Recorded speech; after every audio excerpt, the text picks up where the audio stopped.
everybody, hello Void Dweller, welcome back to 428 Shibuya Scramble. Last time, we got through a whole new bunch of mysteries, and we got through some crazy ass jumping. Hello G-Chan! Woo! Love it. Seriously. I love being here with all y'all. Seriously.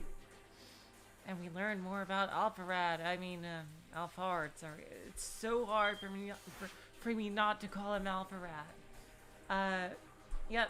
We're now that everyone else has hit achieve continued. I have no idea why Achi's cuts off earlier than everyone else's, which is really fucking weird.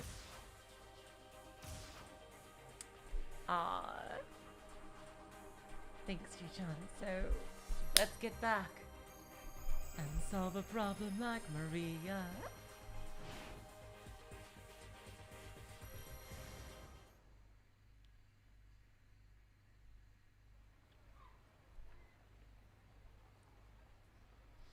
Eventually, I muster up the energy to start walking around town, heading nowhere in particular. I haven't seen any of his videos, I don't think, Void Dweller. I just know the name from YouTube recommendations. The billboard outside of a department store displays a poster of some female musician. It's that Ayaganiki again. I wonder if she has a hot policeman boyfriend. She must be pretty popular because lots of passers-by stop to take a good look.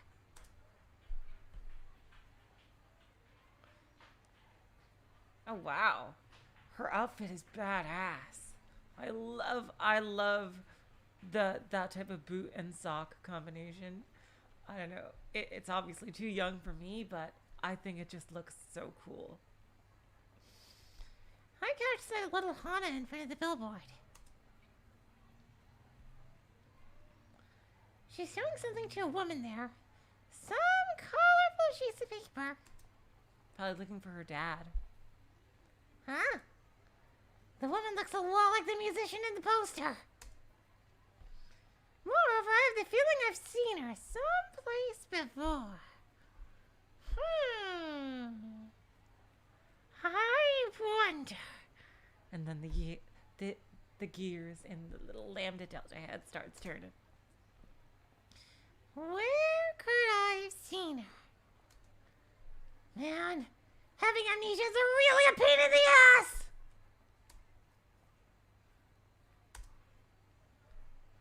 I had no way of knowing whether I'd forgotten something or had no memory of it in the first place. What the fucking hell? The woman looks through the papers Hana held out to her, nodding approvingly at each one. And I can hear a murmur with admiration. You're right. Void Dweller, we have seen a lot of Marias in all the games I've played on the channel.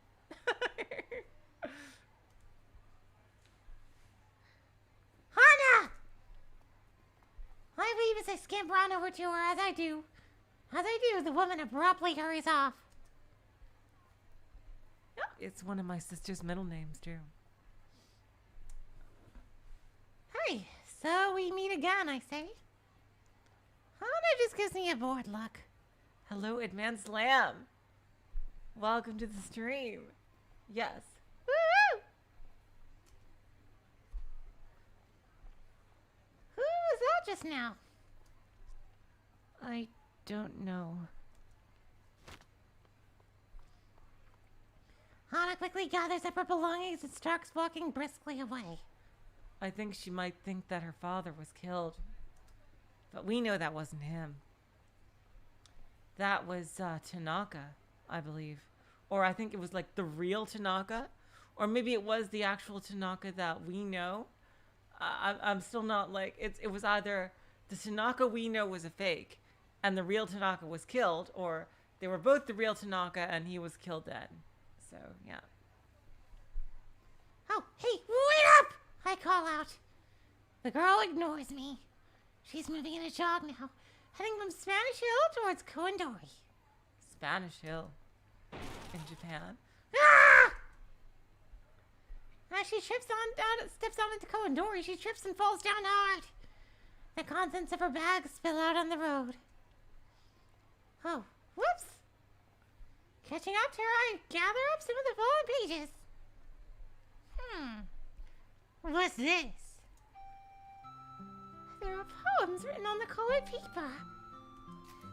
Copies of a prose poem titled The False Monsoon. The poem delicately details the wavering emotions of an adolescent girl. Also, in a clever twist, if the text is read horizontally instead of vertically, it tells about a father's worries over his only daughter, who is now of marriageable age. Hana's genius will soon be discovered by Aya Kamiki, and she will go on to become a popular song. Oh my god! Well, thank you, game, for telling us that Hana has a bright future.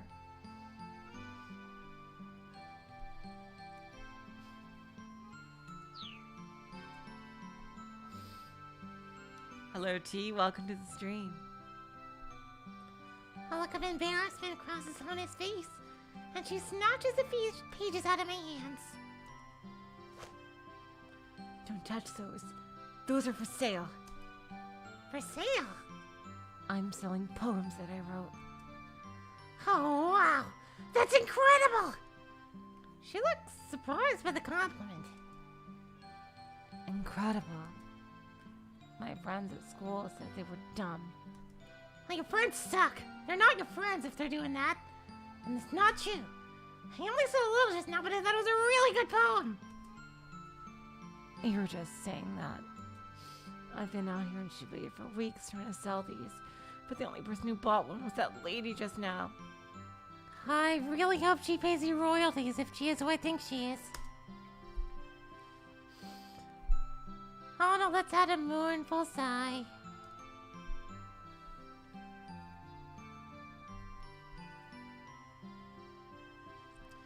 Well, what are you out here selling poems for anyway? I thought maybe it'd help pay back our debts. Wow!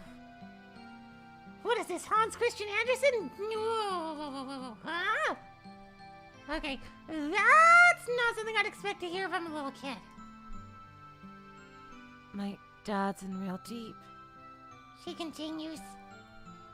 The topic makes me think of Mr. Yanagashita. Guess today's my day for meeting people mired in debt.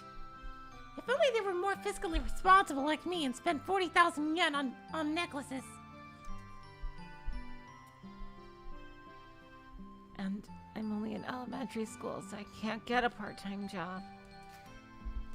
Japan's Labor Standard Act prohibits the hiring of children under the age of 15. For certain jobs in the entertainment industry, however, employers can obtain permission from Labor Standards Inspection Office for younger children to work as child actors. That would make sense. Ironically, because given what we're seeing right now, I would imagine.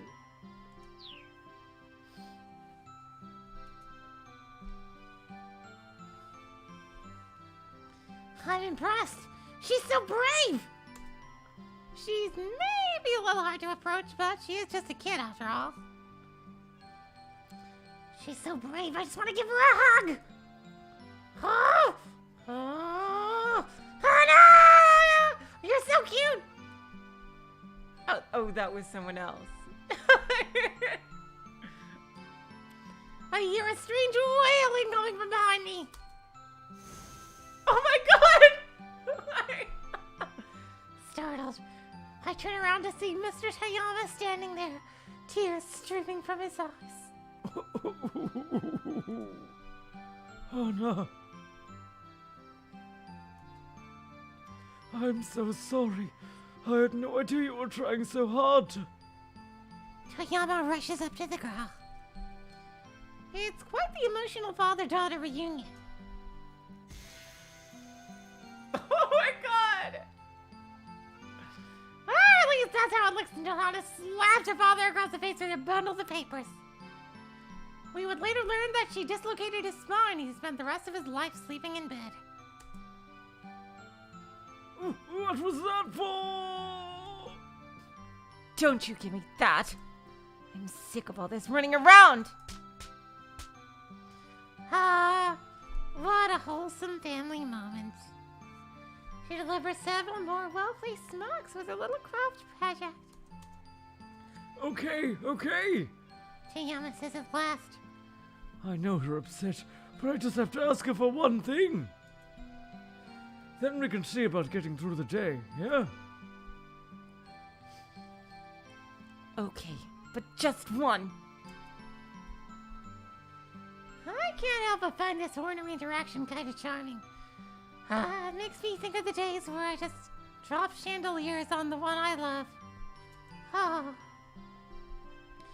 You two get along really well, don't you? I say.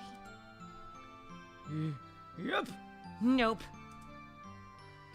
The two give simultaneous contradictory replies. True sign of tsunderes. Then Hana suddenly starts to walk off, with Toyama tottering after her. It's such a weird little sight that I can't help but laugh. Well, later then. Ooh, another cinema scene. Is this one? Yep. Ah!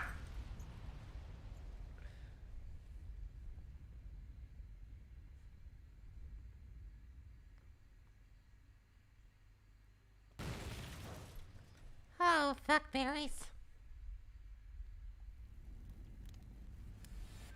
In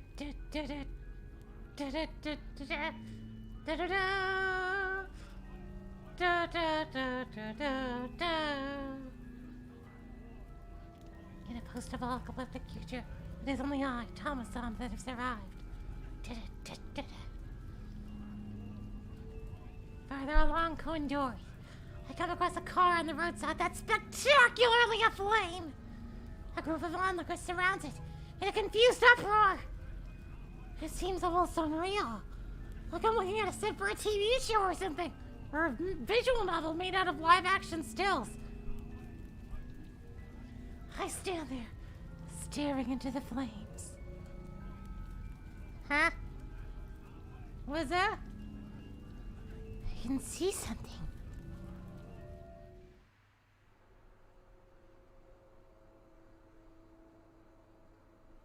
The raging heat makes the air shimmer. The scent of dry sand fills my nose. A gust of searing wind tugs at my hair. Where am I?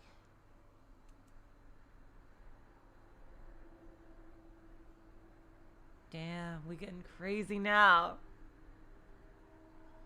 Decaying roads. Decaying houses.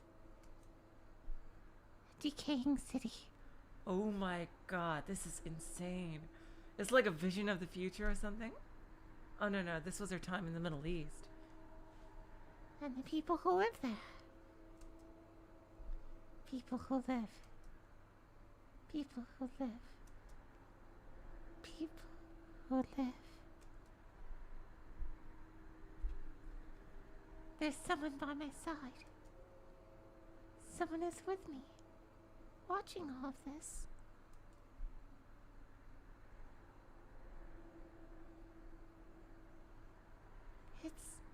It's a girl. The person with me is a girl, slightly younger than me.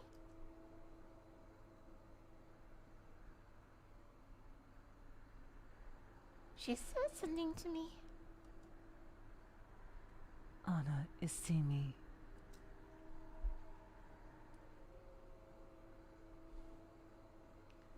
Cat's Creole?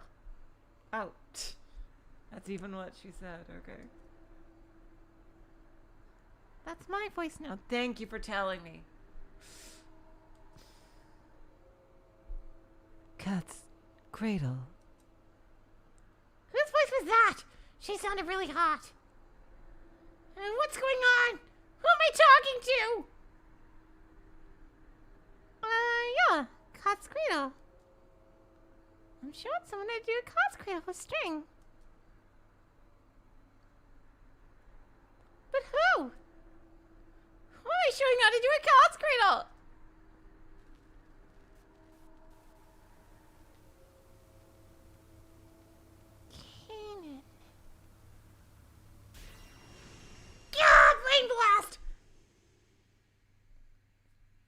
Kanan echoes in my head.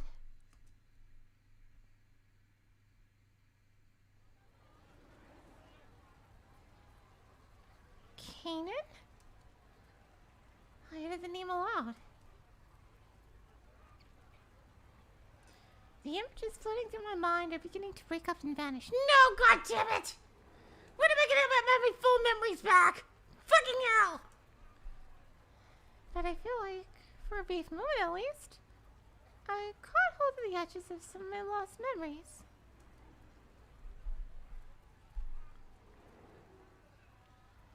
That's right. Kanan. As soon as you say it, I'm filled with a powerful sense of duty. There's something I'm responsible for. Something I needed to do. If I don't, this Kanan person is going to be in great danger. Oh my god. I am shipping the absolute fuck out of these two. Calm down. Just calm down. I'm pleading with myself right now, fighting the impulse to take off running. If I did, where would I go? I have no idea what my destination or even my goal is. Please remember something. Please. I keep out of the flames, practically praying now. Ah, fuck berries. Don't move. A voice hisses in my ear.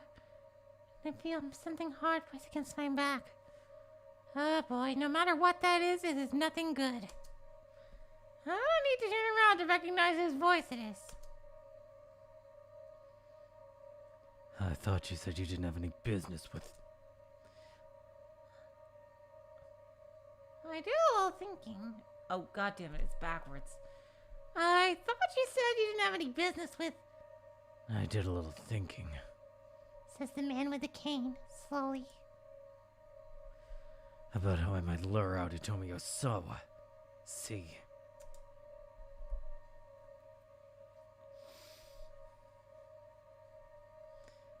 I'm gonna use you as bait.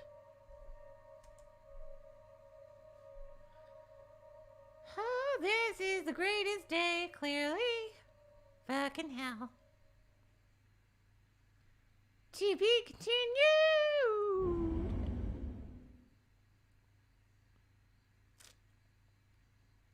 That was quite short, actually. Ah, jeez. But damn, that was one of the coolest sections. All right, here we go. This ain't the old SOS anymore. I am going to stop you. Oh, how touching and deep. What do you mean? You'll kill me? I don't know. In order to spread the virus. 16 o'clock to 17 o'clock.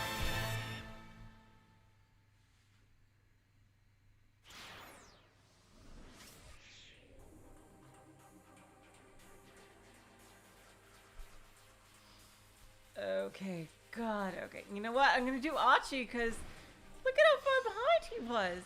He was like a half hour behind everybody else. What the actual fuck? Achi could hear ambulance and police sirens wailing on the main road. He looked down at Hitomi, slumped on a park bench beside him. You're sure you're not hurt? He asked quietly, offering her a bottle of water. I'm okay. Hitomi took a sip from the bottle. Thanks. I think I've managed to calm down some. Some of the color had finally returned to her face. So, Achi began hesitantly. inside that minivan.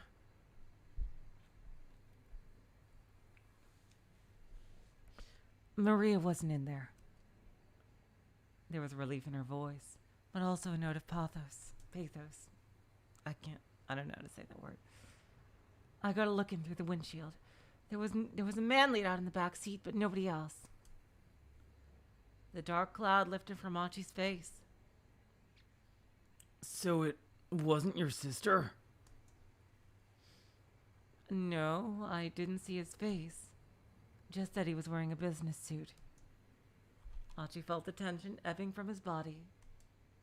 That's good then, that it wasn't her. I'd been worried. It was a shame about the poor devil who had been killed, though. Who was it and why'd he been there?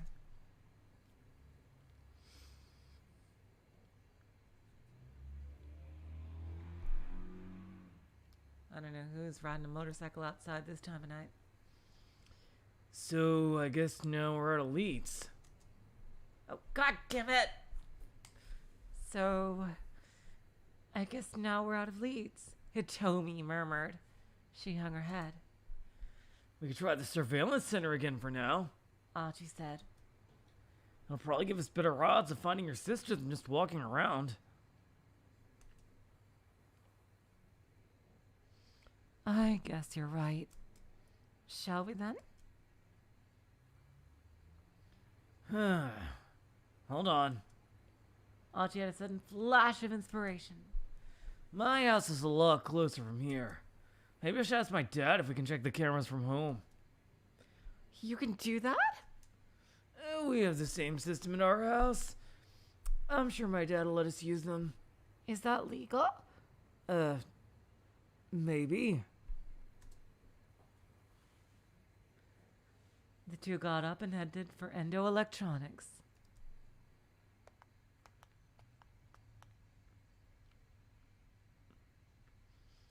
Archie decided to let his father know they were coming. He turned on his phone as they walked along. He had it off for a while, so first he checked his voicemail. You have one message. Wondering who might have called, he played it back.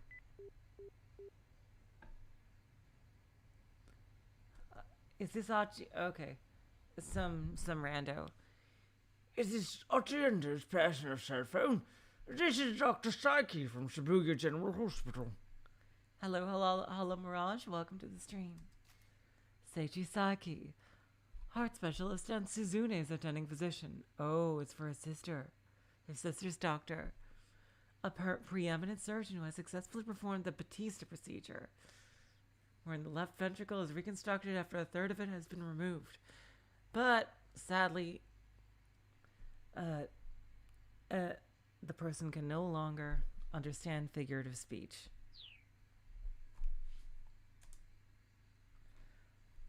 Archie's expression stiffened. He pressed the phone closer to his ear. There's been a sudden change in Suzune's condition. I tried calling your home as well, but got no answer.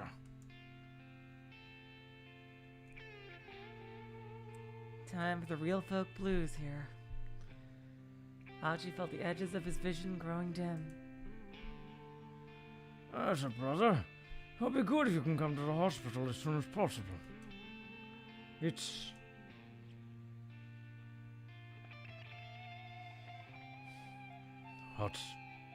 Archie? Oh, that was Hitomi. God damn it!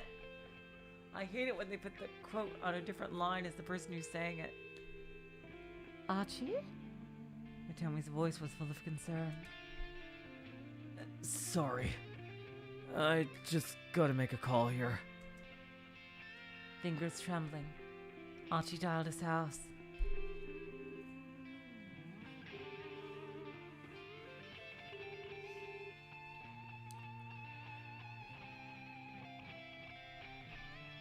The phone rang several times before switching over to the answering machine.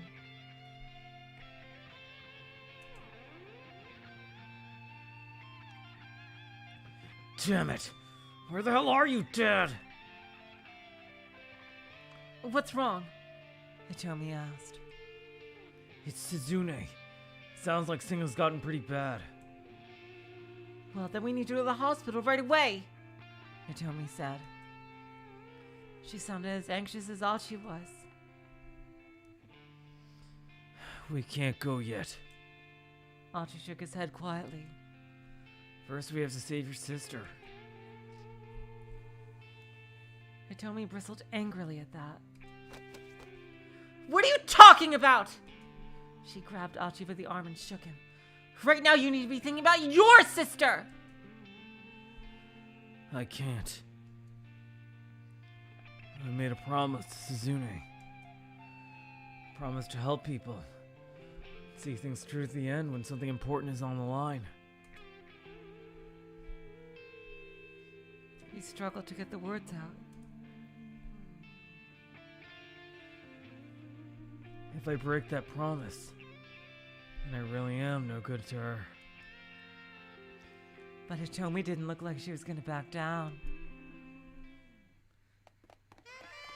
What the Wait, get back here! A threatening shout rang out from nearby, interrupting our very serious scene here. Achi looked around, startled, and saw a boy about high school age bolting out from behind a building on a side street.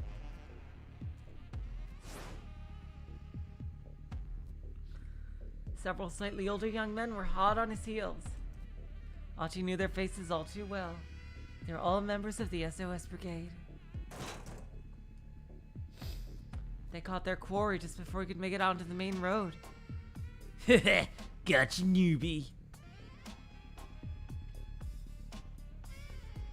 So the kid they were after must have been a member too. Oh, let me go. Oh, we'll let you go, all right. After you pay up.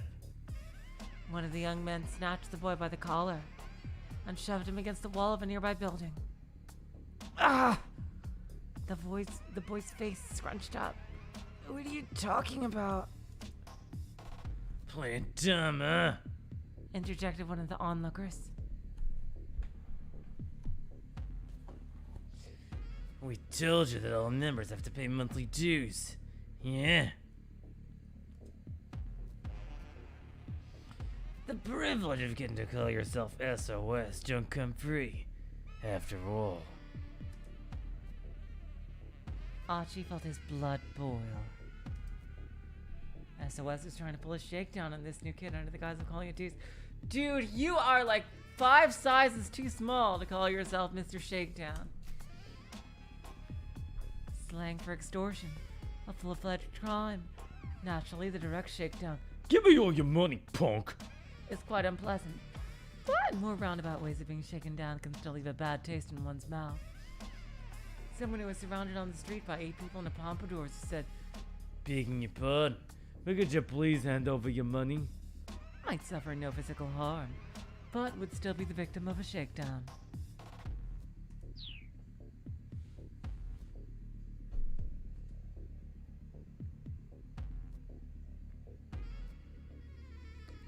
It would have been unthinkable for them to do something like this back when Achi was running the show. Okay, Achi, you gotta pull a Kiryu here. You're just like Kiryu in that the very second you leave the Tojo clan alone for 1 year, they fall apart.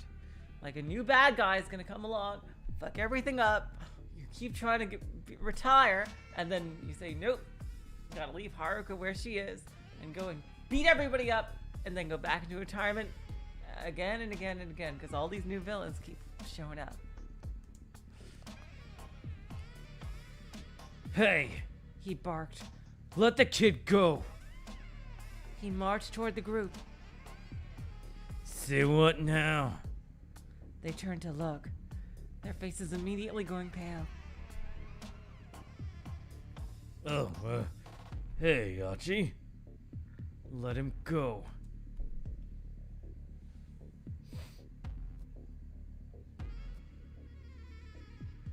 Achi focused his glare on the fellow holding the kid until he released his grip. You guys always going around doing stuff like this? None of the gang members answered. They merely turned their gazes glumly to the ground. Hey, Achi turned to the younger boy. since when have they been doing this? But of course, he realized there was no way the newbie would be able to tell him. Never mind, you can go. Achi gestured toward the main road. The boy was quick to run off.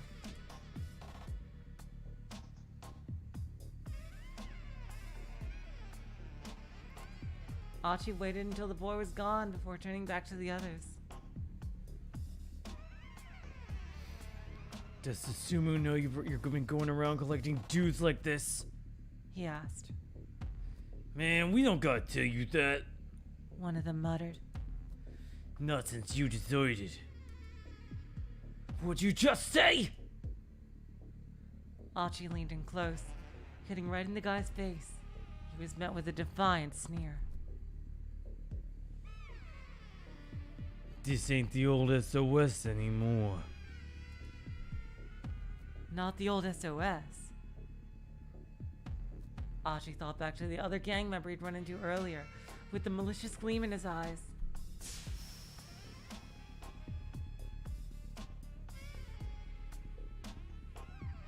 That guy.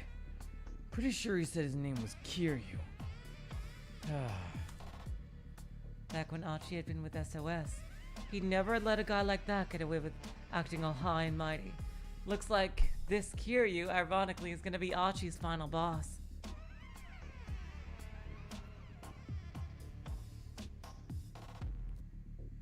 Suddenly, Archie heard a voice from behind him. Well, well. If it ain't our legendary founder. Oh, it's some rando. I thought it would be Kiryu. God damn it. I wasted such a cool voice on you, too. Fucking hell. An instant later, he took a hard blow to the side of the head. I'm just not looking for some small fry, but looks like it landed me a big one. Archie's head swam, his vision fading in and out. Before he had a chance to recover, something smashed into his knee. Ah, fuckberries. Oh, God. Oh, no. Damn, I didn't realize we'd get a bad end here. What kind of choice could I make to avoid this? He lay crumpled on the ground, unable to retaliate as kicks and punches rained down on him. Even after Archie could no longer move, the beating didn't stop. Oh God, his ruptured eardrums barely made a sound to Tomy scream. What the fuck kind of bad? That is a messed up bad end. Archie gets the worst bad endings. Tomy, run. With his final plea silenced before it reached his lips, Archie felt his consciousness battered away.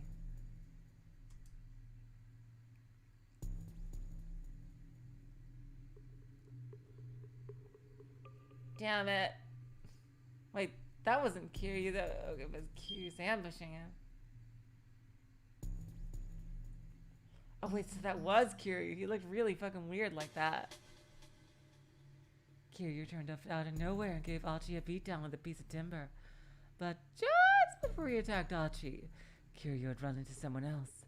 That person said something that changed what Kiryu did. The individual in question needed to say something different to ensure Kiryu doesn't go to Dogonzaka, where Archie and Tomy are there.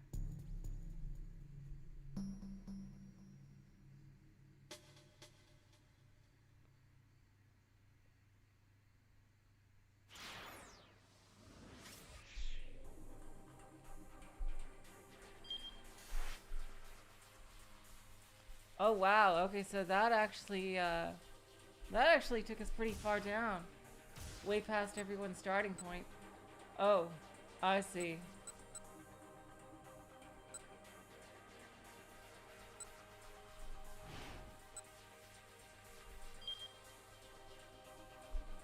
Okay, so it's someone else basically. Okay, so basically it's probably Maria because it's gonna be Maria or Norikawa. And I'm gonna bet it's Norikawa.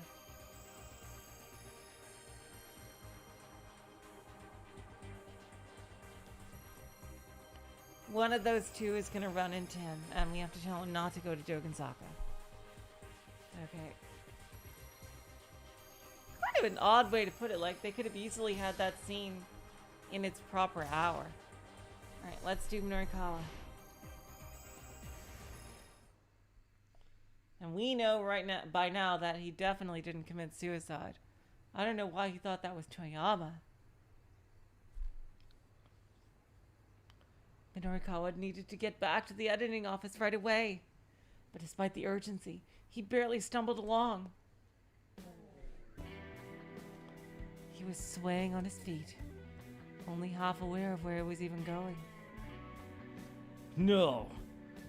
No. This is all some sick joke. He just couldn't accept that Toyama was dead.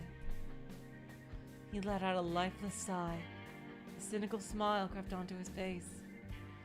The man who always did insist on having his own way. But killing himself. Back when he was still a novice reporter, Norikawa had written a piece about a middle school girl who committed suicide. Oh, God. School had made a statement denying that bullying had been a factor. Most of the media had reported that she had suffered a nervous breakdown over entrance exams.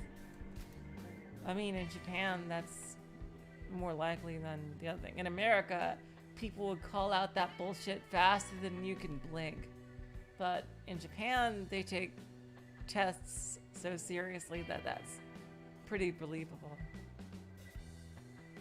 Anyway, a period of mental illness manifesting as panic disorder, stress-induced anxiety, or the like. The term is commonly used to refer to serious health issues such as schizophrenia or bipolar disorder, manic depression, as well as the buildup of more minor stresses as part of everyday life. Because it is so broadly and vaguely defined, it is generally avoided in psychiatric contexts. But something about the case had kept nagging at him. Had her death really been a suicide? The more people he interviewed about the incident, the more his doubts grew. The city news editor, however, would not allow him to conduct a follow-up investigation. Oh, I'm so sorry, Ji-chan. And the reason why was simple.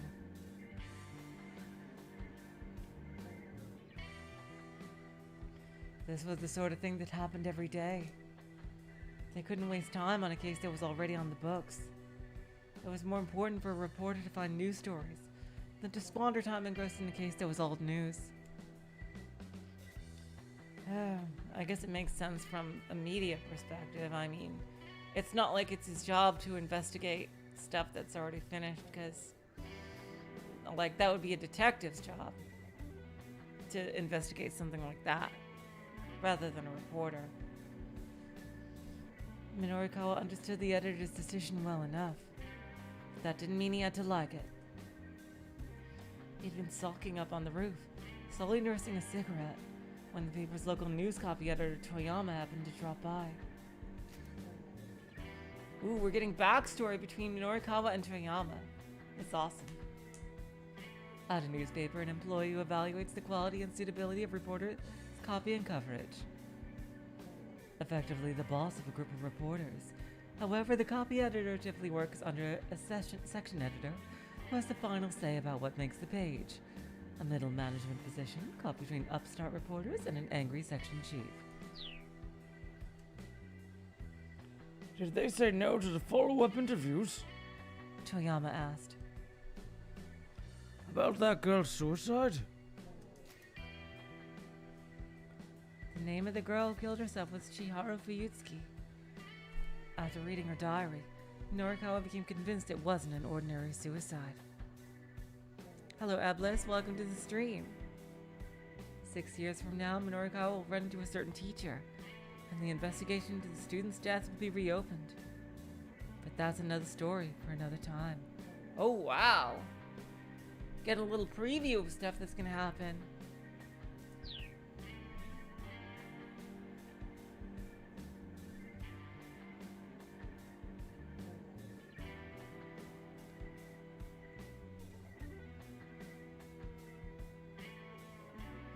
I'm sorry, Eblis.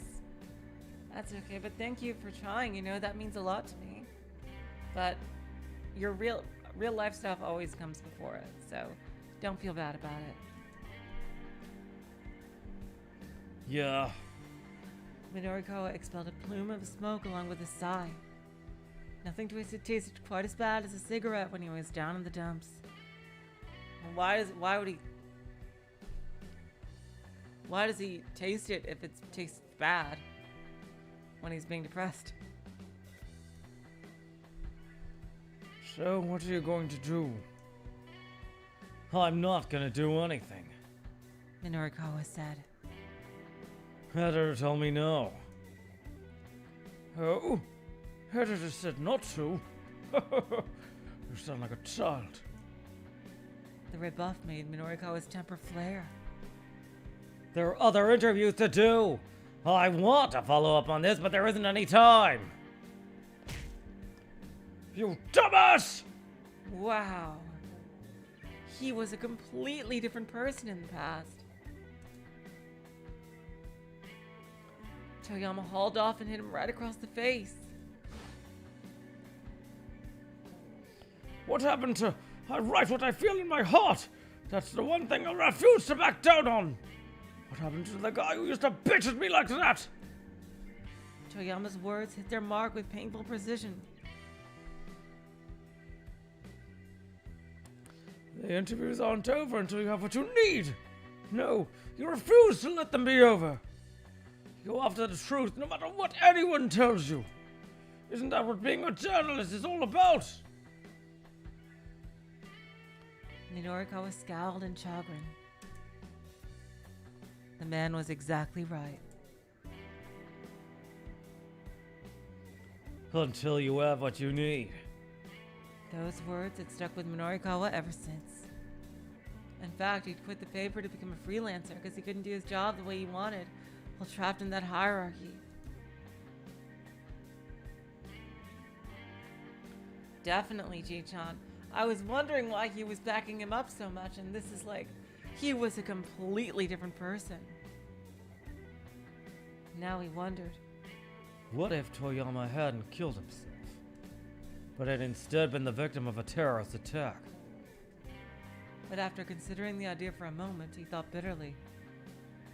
So what? The reason and the details hardly mattered at this point.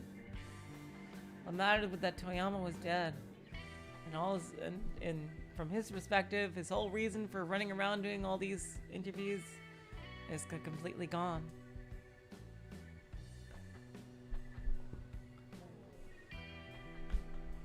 Norikawa sat down listlessly and stared up at the sky.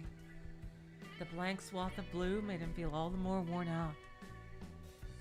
Just what had all of the days running around been for?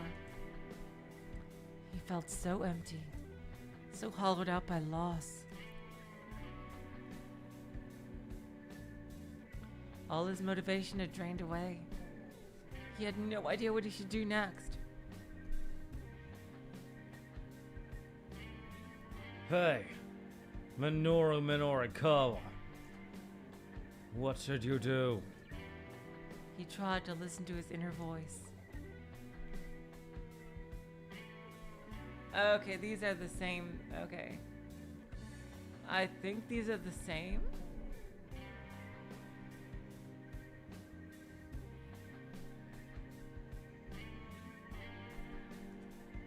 Stand up! Right now, you just need to forge ahead! Yeah. That was his only option, really. He couldn't just let things end like this. And he still didn't have what he needed for his article, so... Norikawa took a deep breath, ready to get back on his feet. Uh-oh. Oh, it's probably Kiryu, I hope. Before he could, however, a young man stumbled across his path, taking a nasty fall on the pavement. Damn, that hurts! The youngster scrambled back to his feet and turned to Norikawa with a snarl. What are you looking at, pal? The young man clutched a piece of timber like a club. There was a nasty gleam in his eyes. I'm not looking at anything. Norikawa sighed. I just happened to be looking in your direction. Shut your yap. Apologize, bitch. No. The punk raised his cudgel. What for? You tripped me, man. Ain't you gonna apologize for that? The kid had stumbled on his own, but was probably too embarrassed to admit it. Guess he's got to vent his anger at someone. Listen, kid. Norikawa said. It's not my fault you're such a klutz. Ha ha! Oh, wow. Damn, this is like freaking AI Somnium Files level of terrible puns here. You know, like, truly like the pedal in a car that's got like a manual transmission and junk. Oh, that's a clutch. Okay, so then like the lumps of earth or clay. Oh, wait. Those are clods, you say? Right, so then we're talking about a sort of social get-together for coffee and conversation. Oh, right, that's a clutched. Is that, like, when you try to fix something using stuff that really isn't meant for that purpose? That's a clutch? Like, okay, for sure, whatever, and junk. Damn.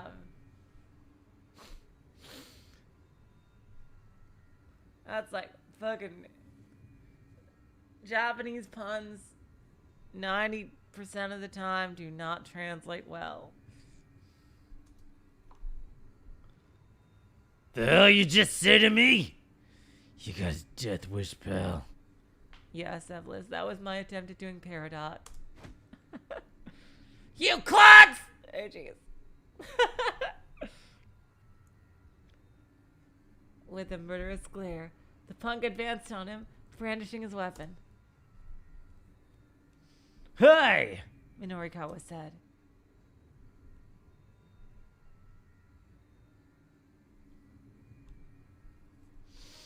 Let's see.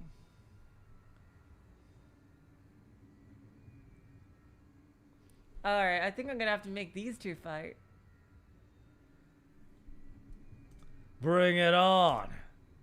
The punk swung his wooden club without a moment's hesitation. It struck Norikawa in the shoulder, knocking him off balance. Whoa, okay! Don't really bring it on. Nah, man. It's too late for take-backs. With a nasty little grin, the young fellow swung again. Then again, catching Norikawa in the arm and side. God, did he kill him now? Fucking hell. Only when the journalist was curled up in a battered ball on the ground did the kid finally let up.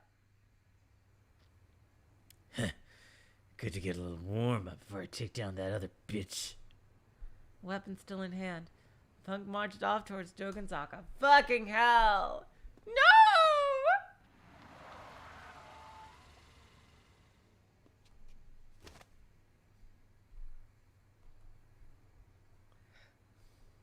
I thought that he would have to fight him, and that would solve everything. God damn it. Hey, are you okay? Norikawa stirred to find Kimazuka. Oh, that's the taxi driver.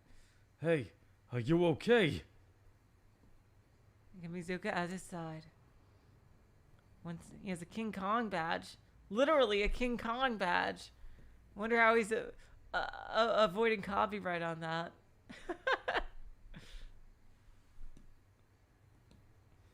Once again, the man had impeccable timing. Do you need a ride somewhere, maybe, sir? The driver asked, keeping his tone polite.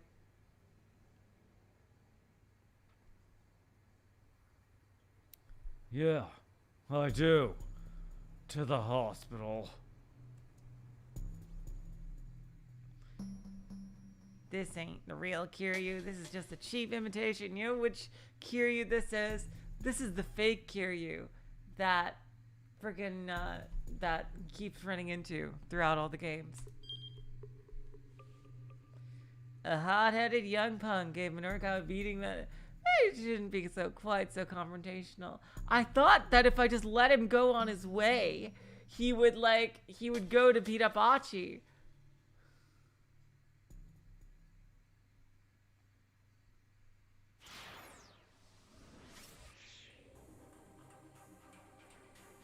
God damn it. Okay.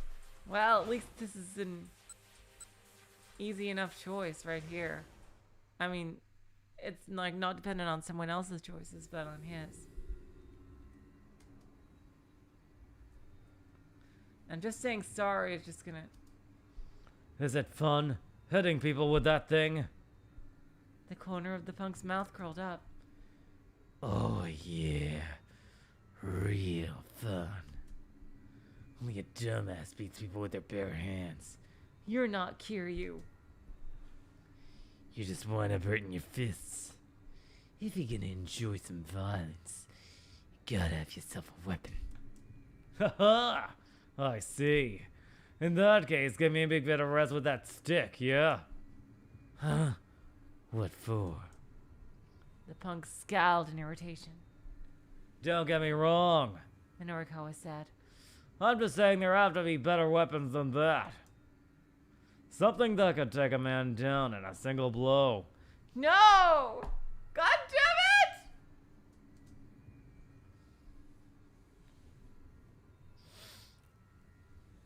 The kid stopped to consider Norikawa's words for a moment. I get you. Yeah, you may be right about that. And I think I had just the thing. May as well go with my usual. He tossed away the piece of wood on the side of the road. Don't you go anywhere till I get back. Get it? Yeah, sure thing. Ha ha! Norikawa watched as the punk headed back the way he'd come. Okay, so he's gonna get an even better weapon. Oh god. Man, He murmured. what a dumbass! Ha ha ha! Looking around, he spotted a taxi parked close by. Alright, so we just saved Achi. It was Kimizuka in his lovely four-door taxi sedan to Shibuya 160. It goes 0 to 60 in 10 seconds and offers comfortable highway mileage, but will mostly be used in the city. The Shibuya 160 taxi with class. Do you need a ride, sir? Kimizuka asked. All politeness as he opened the back door.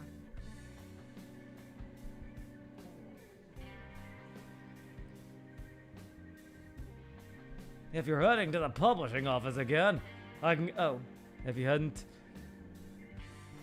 to the publishing office again, I can get you there in 10 minutes. Kimizuka's driving was as smooth as always.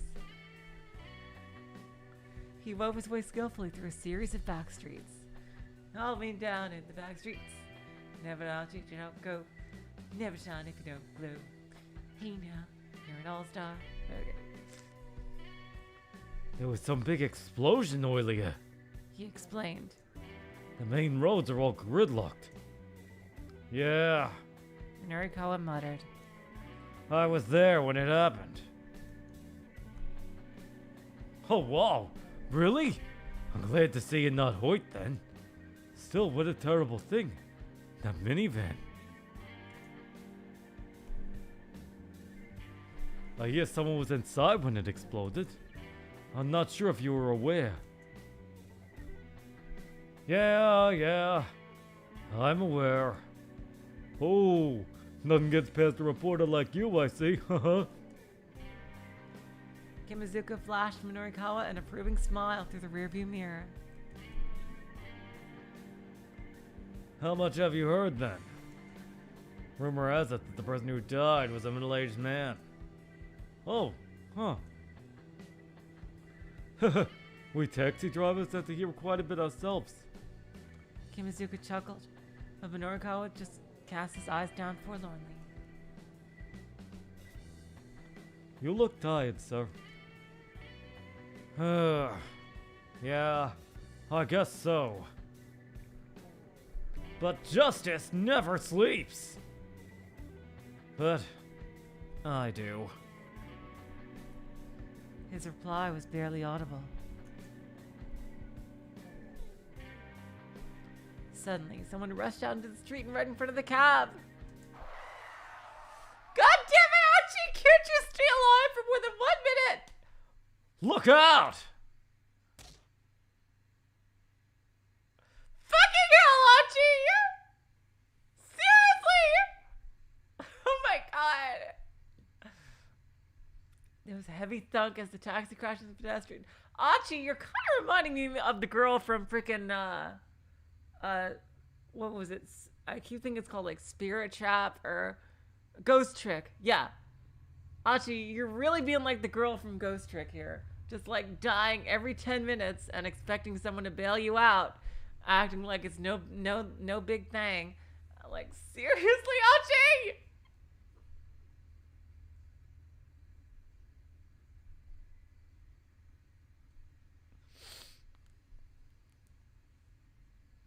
There was a heavy thunk as the taxi crashed into the pedestrian.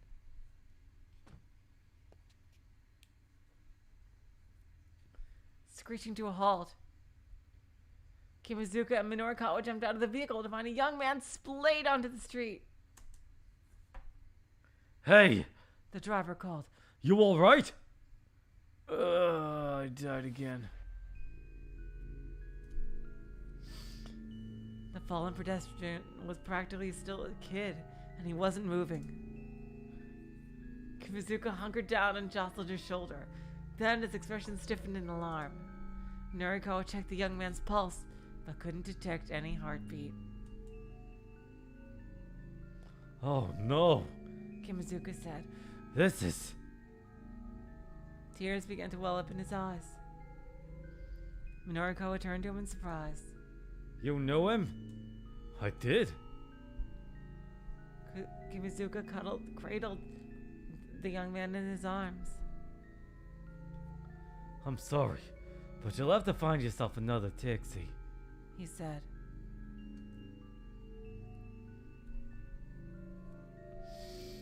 I'm gonna join myself into the police. Looking down at the boy's unmoving form, Norikawa felt a pang of guilt. Alright, so now we know to get Achi to go somewhere else when he's running away.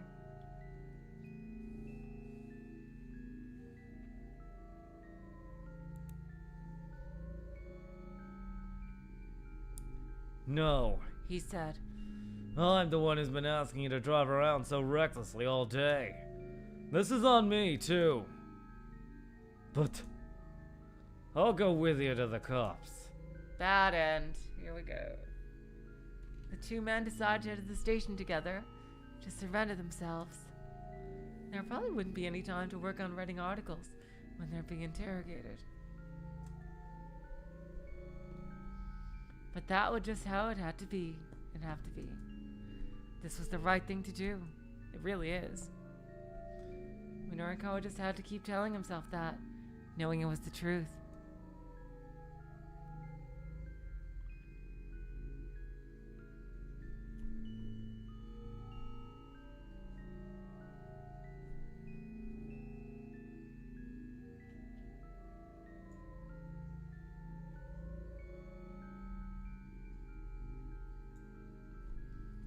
Surrender to the police.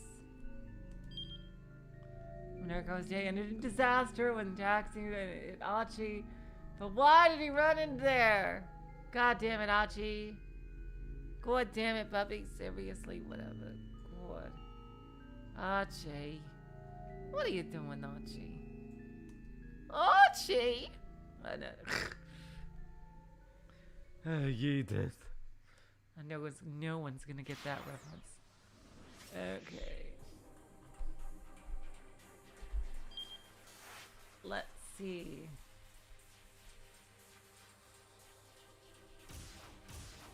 Okay. Well, the good end is at the very end, Boy Dweller. Alright, now let's get back and let Achi not die.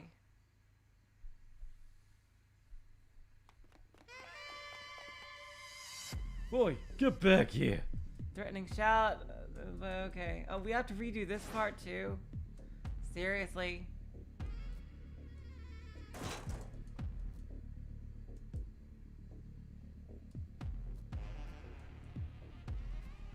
Come on.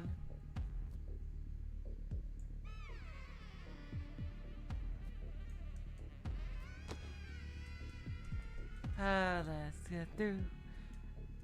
People are choking each other. You gotta pay your dues. That didn't happen until Archie left the SOS brigade. But now he's gotta confront them and beat up all their asses. I can't carry a tune, so let's continue the story.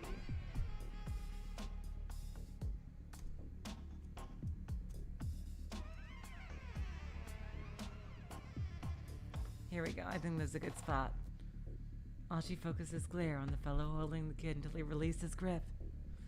You guys always going around doing stuff like this? None of the gang members answered. They merely turned their gazes glumly to the ground. Hey, Archie turned to the younger boy. since when have they been doing this? But of course he realized there was no way the newbie would be able to tell him. Never mind, you can go.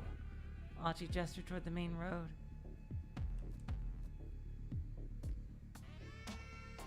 The boy was quick to run off. Archie waited until the boy was gone before turning back to the others. Does Susumu know you're going around collecting dues like this? He asked. Man, we don't gotta tell you that. One of them muttered. Not since you decided. What'd you just say? Archie leaned in close, getting right in the guy's face. He was met with a defiant sneer. This ain't the old SOS anymore. Not the old SOS.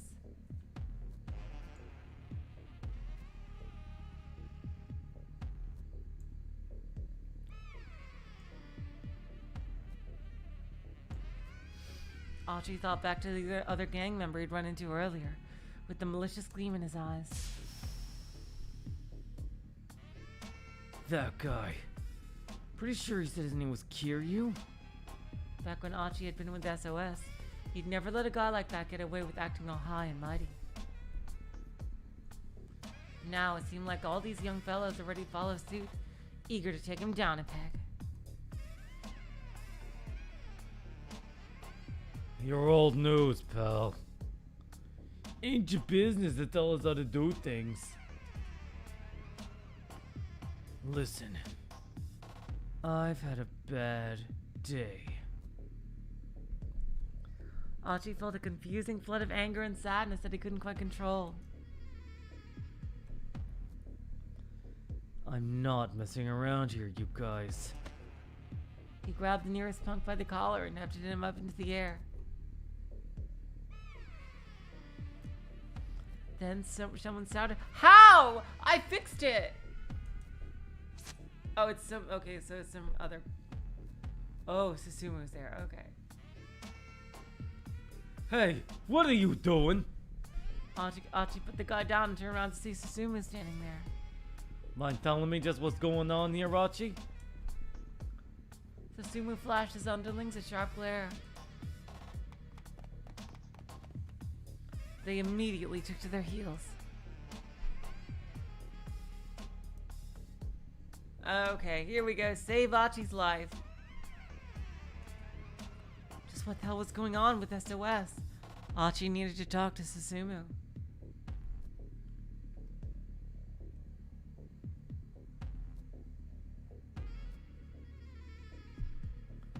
Yeah, more playable characters show up starting in Yakuza 4, Eblis.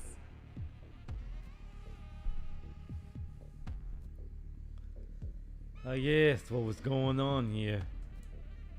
There was a threatening note in Susumu's voice. That's what I want to know. What else happened to SOS, man? Susumu's face twisted with displeasure. You went outside of them. That's none of your business. I don't give a damn if it's my business or not. When I left you in charge of SOS, You shut your damn mouth! Susumu roared. Yeah, that's right. You left me in charge. So don't you dare give me any lip now about how I run things. His sudden ferocity left Achi at a loss for words. You're not the one busting your ass out here. I am. Susumu stalked towards Achi, his face red with emotion. I've had to work so hard to keep things so going with you gone. Do you have any idea what it's been like? Do you know what I've had to put myself through to keep SOS together? There was nothing Achi could say to that. He just kept his mouth shut and let Susumu talk. You were gone. I thought maybe I could do things like you did. Damn. I'm the Nishiki to your Kiryu. All at once, Susumu seemed to deflate a little, hung his head, hiding his face. And if I couldn't be like you, then... Hey man, I get it. I'm sorry. But Susumu kept his face averted.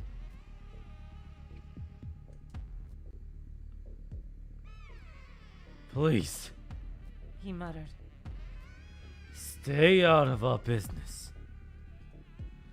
God damn it, now we're gonna have to fight the final battle on top of a burning building. Then he turned on his heel and headed off without looking back. Achi watched him leave, feeling a painful sting.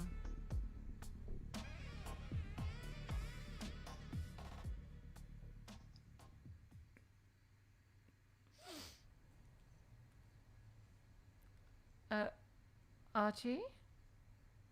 Tomi asked after Susumu was gone. Are you sure you're okay leaving things like this? Achi shrugged heavily. Susumu said he's doing what he can. It's not my place to butt in.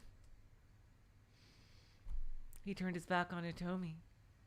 He still needed a moment.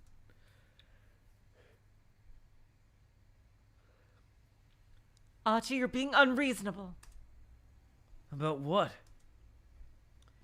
He felt like he'd been wounded to his very core, and he wasn't sure what to do about it. You want to help people who are in trouble, right? Hitomi asked quietly. Yeah, I guess. Achi's voice was glum. Well, I'm in a whole lot of trouble right now. Yeah, I know that. I wanted to help you. No, Achi, you don't. Hitomi's tone was clipped and firm. Please, go to your sister. What are you talking about? That doesn't matter now. We can't split the party. Yes, it does.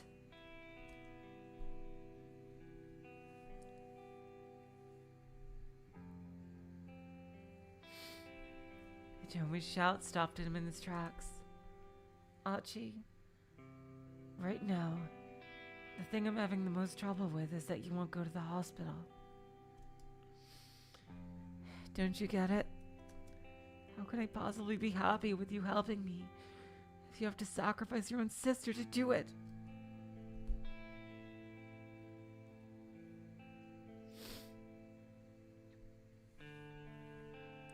Achi couldn't answer that, and he knew it.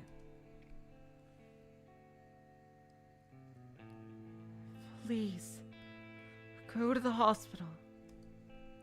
I'm asking you to, and I'm definitely someone in trouble, so it doesn't count as breaking your promise. Right? I appreciate that. Achi said softly.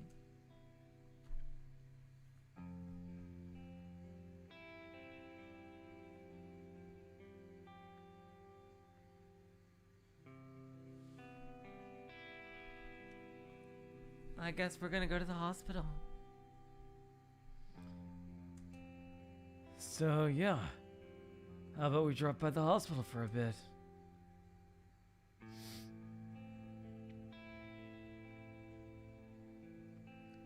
emotions Achi had been trying to hide now came welling to the surface.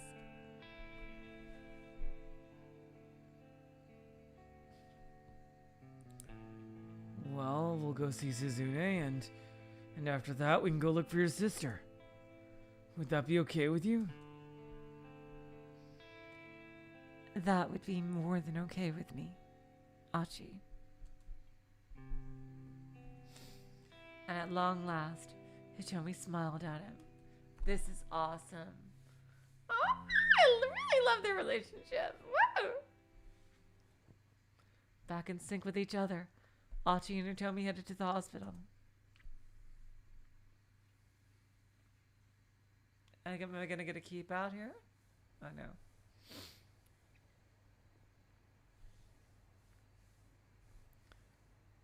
Shibuya Central Hospital was one of the most foremost general hospitals in Japan, outfitted with top-notch medical facilities and staffed by highly skilled personnel.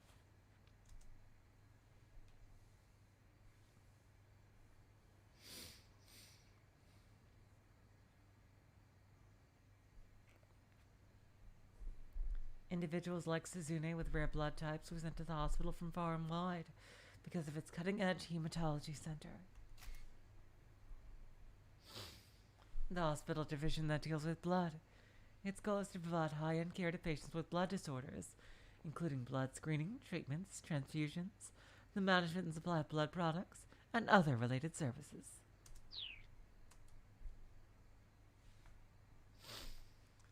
Achi asked Hitomi to stay in the waiting area while he headed on into the hospital proper. From the visitor's entrance, he passed by the nurse's station, then entered the cardiovascular medicine section and walked along a row of examination rooms. The cardiovascular system includes the heart as well as various blood vessels that circulate blood through the body. Cardiovascular medicine deals with the heart and blood issues such as angina, heart attacks, heart failure, irregular pulse, and the like.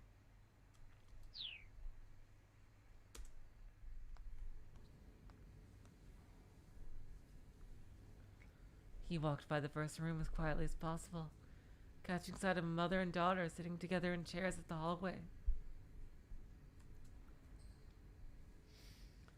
The mother was crying softly. Oh, Taka yet?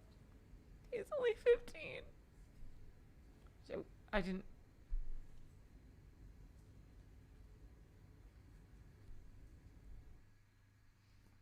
She murmured under her breath. Oh, that's all I missed. Okay. The name Takia didn't ring a bell.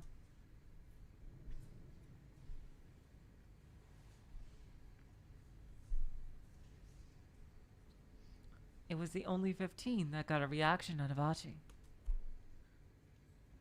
Only 15.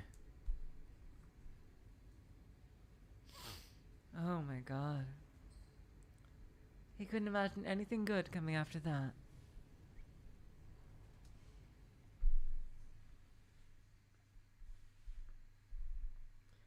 To be cruelly taken away when one was so young. Achi could feel the woman's pain as deeply as if it were his own.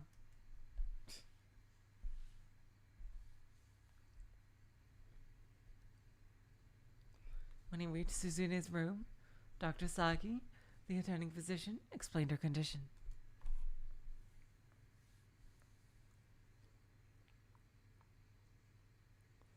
Yeah, I agree. Ji-chan and Eblis really, like, yeah, they're definitely gonna hit it off, but like making it and maybe like kiss at the end, but yeah, they probably wouldn't make it official until a while later, at least.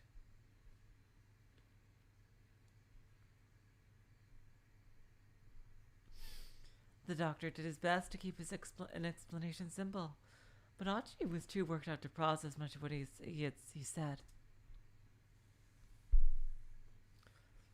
He did manage to wrap his head around a few things.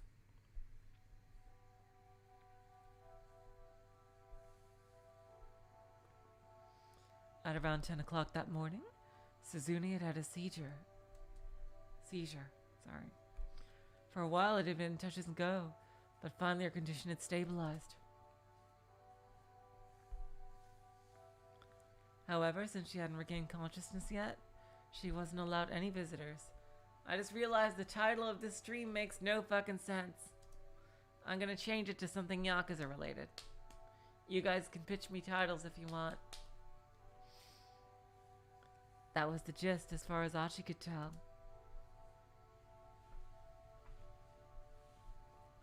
What's your father doing today?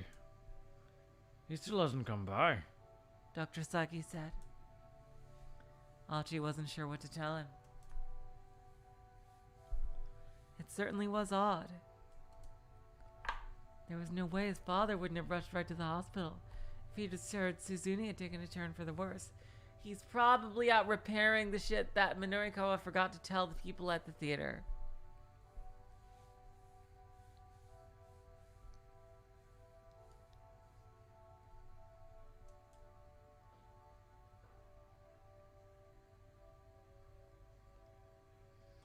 I'll give you a call once she's woken up. For now, you can head on home for the day. He doesn't even get to see her? Damn. All right. Please keep a close eye on her, Doctor.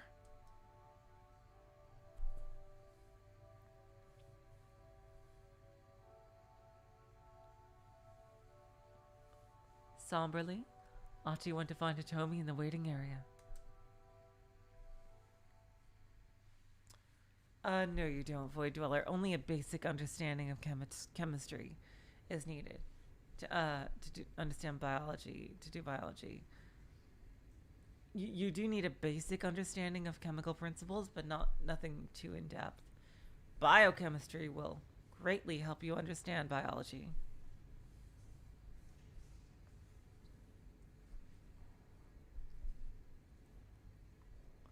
Outpatient reception had closed for the day, leaving the hospital quiet.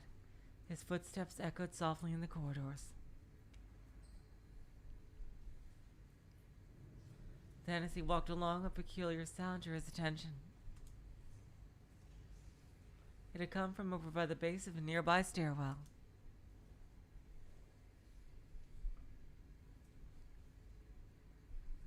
Achi took a peek around the corner. Whoa. Oh, is that Kanan? Is that the doctor dude from like the very beginning of the game? I thought he was a professor though. It's probably a different guy. The sight that greeted him nearly made him gasp aloud. In the dim light up ahead, he saw Kanan, and she had some good white guy, some white guy, hilarious, pressed against the wall, a knife to her throat. Achi quickly yanked his head back out of view. Could it be? Was this the man the Kanan said she was after? Is he Alphard? Achi had to resist the urge to go charging out there. Some amateur heading in half-cocked might well be more liability to Kanan than any sort of help. He heard her mutter something to the man in English. Wait, that's Stanley? That didn't look like Stanley. Damn. We know nothing about Alphard's background, nationality, sex, age. Achi could just barely make out the words, but since it was all in English, he had no idea what they meant. But I do! But we do know that whoever they are, they have connections to Langley. Slang for the U.S. Central Intelligence Agency, CIA, headquartered in Langley, Virginia. Similar to referring to the Japanese government as Nagatacho, CIA has other nicknames including the company, the agency, the second government, the invisible government, and the coup makers. Jeez, yeah, CIA has an absolutely notorious reputation around the world.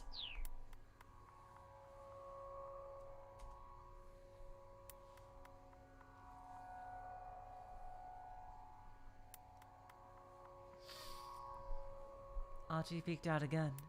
very cautiously, in the time to see the man raise an eyebrow at Kanan's words.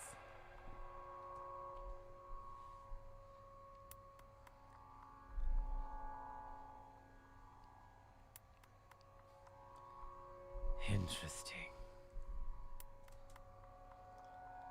That doesn't mean you need to threaten me at knife point, though. He flashed her a thin smile.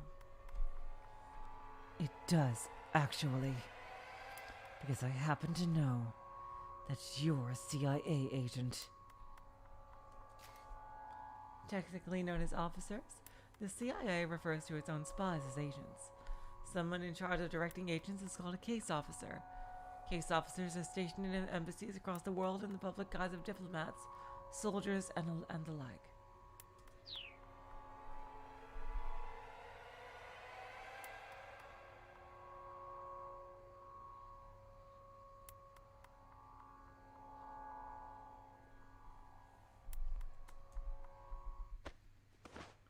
Ooh. No sooner were Kanan's words out than the man grabbed her arm and tried to hurl her against the wall. Just before her head connected, though, she jackknifed her upper body forward, then planted both feet against the wall and kicked off with tremendous force. Yeah, I don't think that's Stanley at all. That definitely doesn't look like Stanley.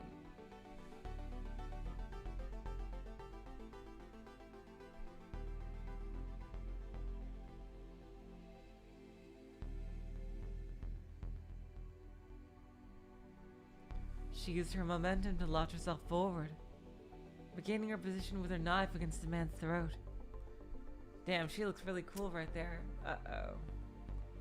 But during his brief opening, the bandit managed to draw a gun from inside his jacket. Now the barrel was pressed right against Kanan's heart.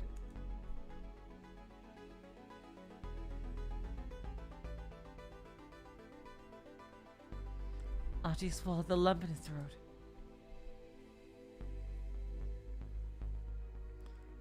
How about we call a truce?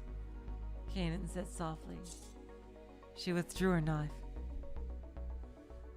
Yeah. Sounds like you and me are both after the same thing.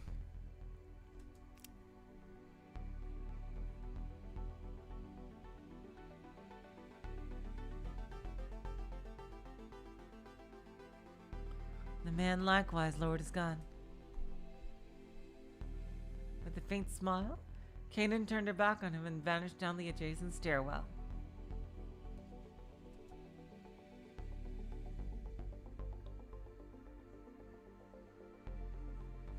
Archie had no idea what had just happened.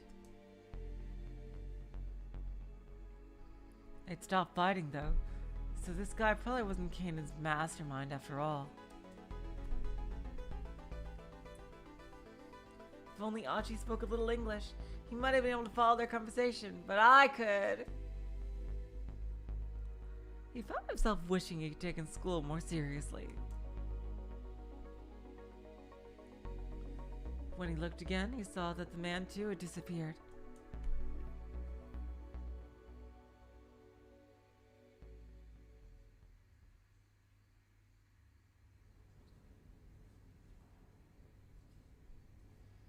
Hitomi stood up from her chair as Archie hurried into the waiting area.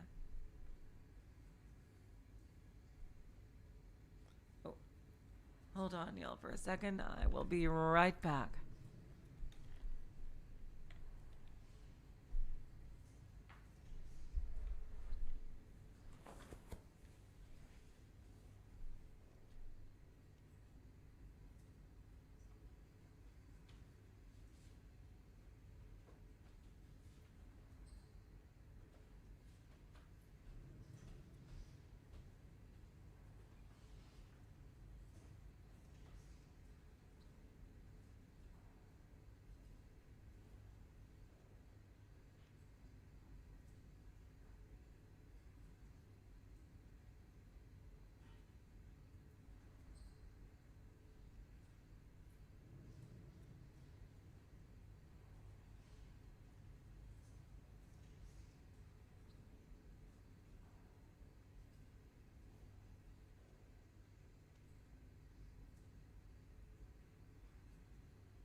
Okay, and we are back.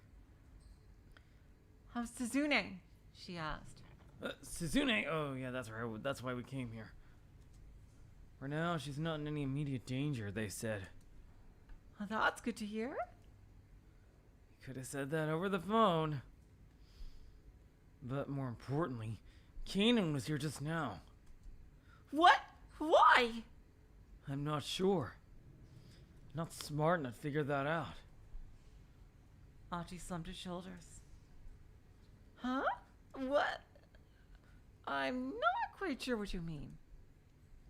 Exactly. I couldn't understand anything she was saying. I mean, very few items in D&D Void Dweller are consumable. It's mainly the healing potions.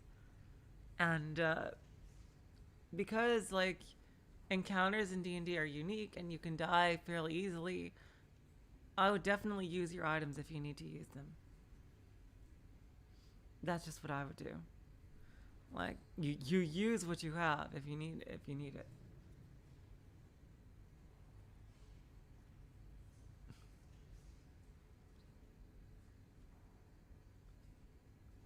Hell, they couldn't even figure out how to get through to Hitomi. Someone's saying that. May I have a moment? A voice spoke unexpectedly from behind Achi. Oh. Okay, so this is not Stanley. This is somebody else. Stanley is older than him. It's Agent Smith here. I know what voice I'll give him. May I have a moment? His breath caught in his throat as he turned around. Maybe that's a different one. Standing there was the man Kanan had been struggling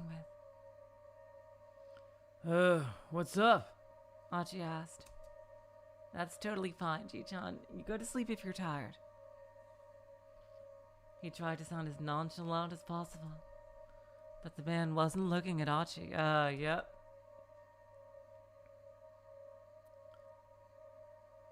I don't think that's Stanley, right? Ji-chan, I thought Stanley was much older than him.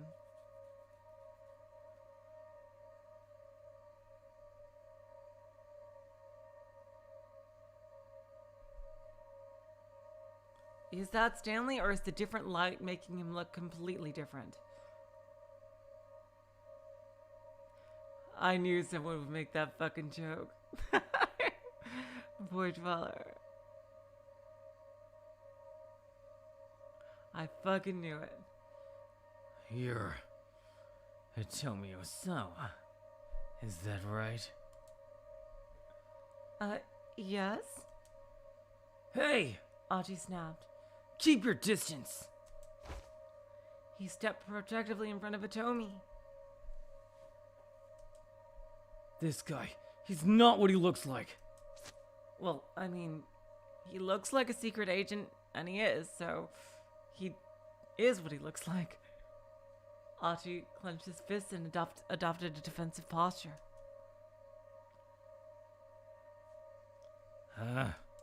Oh, huh? Hitomi seemed panicked. Achi said,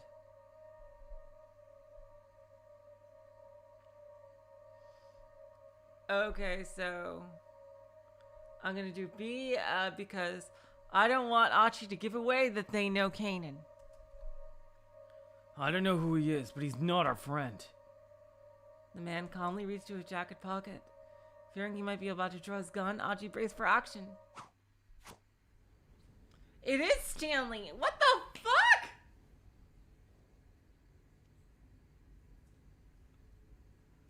I can't believe it's him! God. What? My mind must be... Oh god, I must be... I do not have prosopagnosia. I just... Seriously, I could have sworn that wasn't Stanley. He looks completely different when he's in the sunlight and not. Dude, you look a lot younger indoors. I thought he was so much older. My name is Jack Stanley. I'm a security assistance officer with the U.S. Embassy. Achi held back his punch as the man held out his ID card.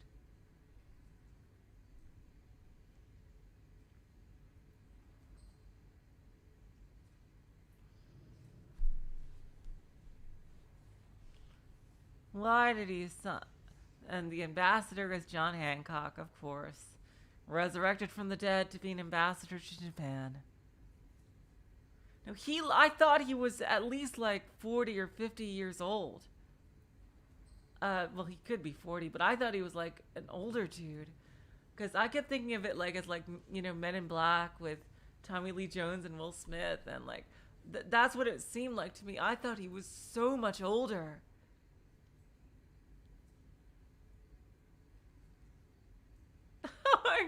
Oh my God, Zarmagus, I just might. Oh God, no.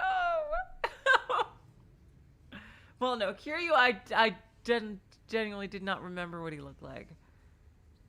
But yeah, I got no excuse here. I got no fucking excuse. Fucking hell. Oh God.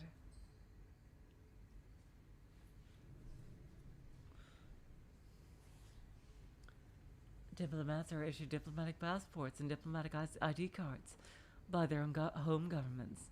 Japan's Ministry of Foreign Affairs also issues its own form of diplomatic identification card.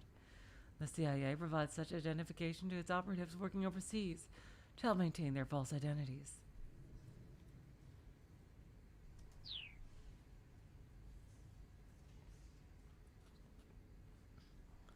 Achi held back his punch as the man held out his ID card. Embassy? What does someone from the U.S. Embassy want with me? Hitomi asked timidly. You're being targeted by a dangerous criminal. I'm here to take you into protective custody. Custody? Oh, custody? Achi's temper flared. Buzz off, pal. We're busy here. Busy searching for Maria Osawa's son? Stanley asked. Achi and Hitomi exchanged glances. I know the full details of the trouble y'all currently find yourselves in. Well, all right then, Achi said. I think you should know we don't have time to get taken in. Oh, I think you should know we don't have time to get taken into custody. I'm afraid you don't understand the situation we're dealing with here.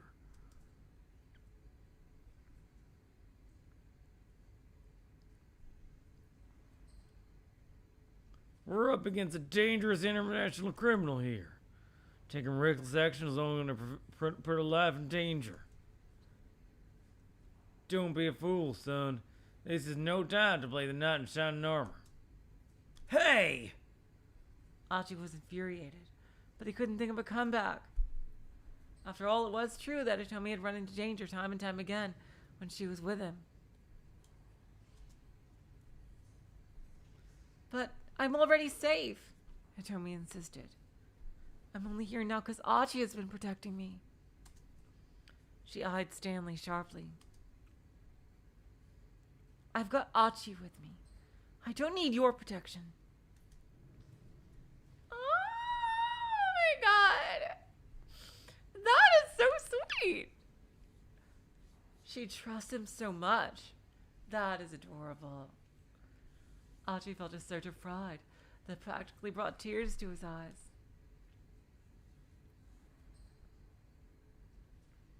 If Hitomi would have let him, he'd have given her an enormous hug. Stanley grimaced in resignation. All right.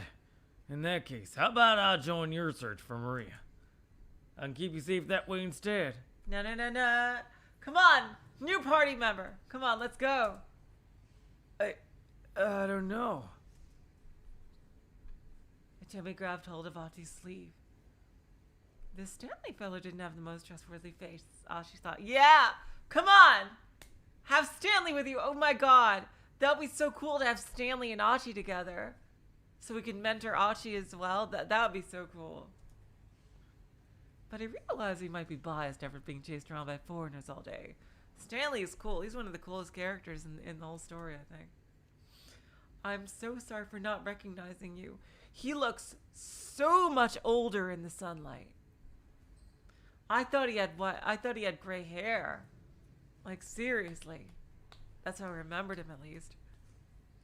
Did I really just transpose Tommy Lee Jones over him? I'm so sorry. After all, if this guy really were after Atomi, he'd probably have already made a show of force. Not only did he have a gun on him, he was sufficiently skilled in martial arts to hold his own against Kanan. He'd have no trouble taking down a single unarmed opponent like Achi. Hitomi, I get the impression this Stanley guy's not our enemy right now. Hitomi gave a slight nod. All right. I trust your judgment on this, Achi.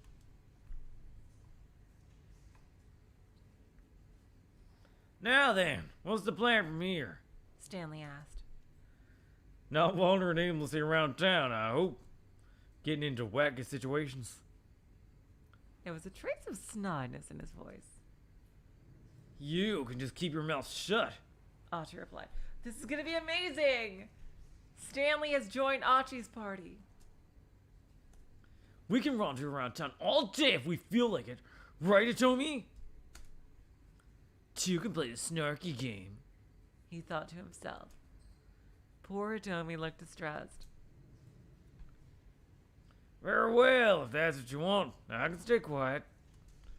But first, I need to inform the police that I have Miss Osawa in my custody. Wait, hold on, Hitomi blurted. That isn't a good idea because there's a traitor in the police. Stanley inclined his head. Why's that? Well, since you already seem to know most of the story. Hitomi quickly explained the kidnapper's threat and described the search for the minivan. Stanley remained quiet, listening with obvious interest. I see, He said when she finished. Still, when the minivan exploded, didn't that make your promise to the kidnappers a moot point? Hitomi nodded. I suppose it did, didn't it? Let me ask just one more question. Do either of y'all know a detective by the name of Tateno?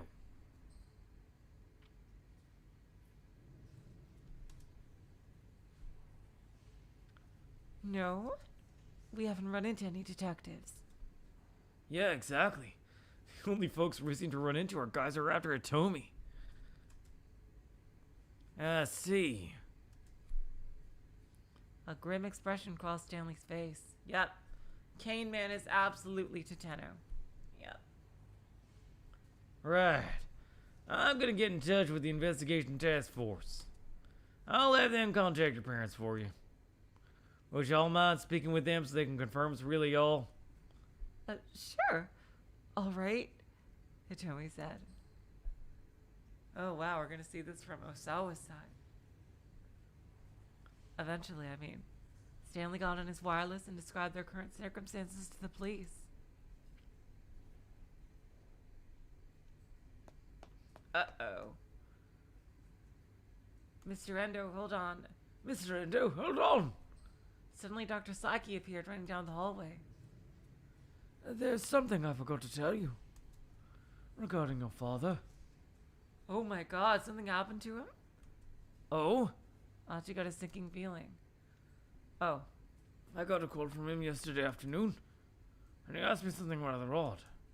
Yeah, Achi's father, based on what happened in the prologue, might be involved in this somehow. Preparations for a transplant? I'm sorry, I'm not entirely sure what you're asking. Saiki clutched the receiver. Daisuke Endo's brooding tone was more than a little disturbing. No, it's alright. Endo said. It's all just difficult to talk about, Doctor. Please forget I said anything. There's just one important thing I want to let you know. Yes? There's gonna be a brain-dead woman coming your way at, probably around 9 o'clock this evening, I expect. Holy shit. Damn! How the fuck is Achi's father involved in all this? Is he really evil like we thought in the prologue? Her blood type is Bombay. Bombay was the extremely rare blood type that Endo's daughter, Suzune, possessed. Any transplant donor for Suzune would also need to have the Bombay blood type. Since she has the same blood type as Suzune, transplant itself isn't an issue. Endo continued.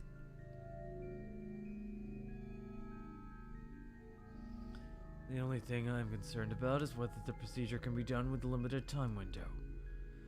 And I hate to trouble you, but I just called because I think it'll be best to prepare for the surgery as soon as possible. Damn. The more Psyche heard, the more disturbed he grew. Yeah, seriously. It's like some mafia shit right here. It felt like he was listening. Oh, another typo. It felt like he was listening to this man go on about some strange delusion. Doctor, please. Just take good care of Suzune. With that, Endo hung up.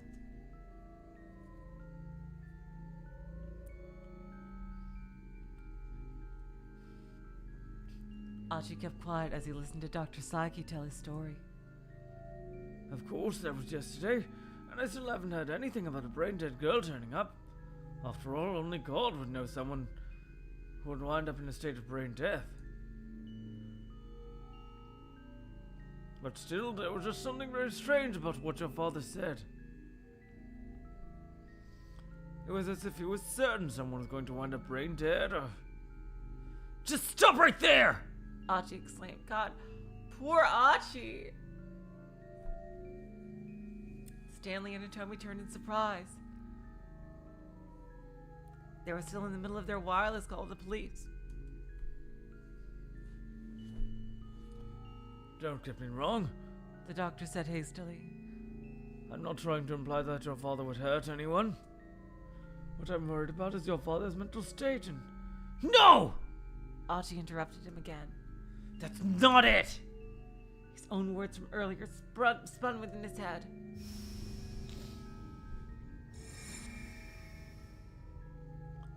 So long as we have these cameras, this guy has nowhere to run.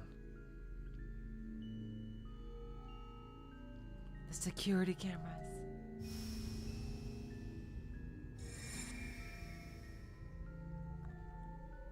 I'm sure that this is the place.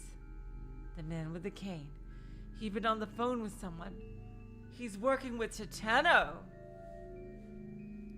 So Achi's father is working with Titano.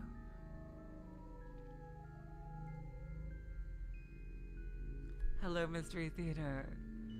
So, is that why they're hunting down Hitomi? To get her blood for his sister. That is hugely ironic.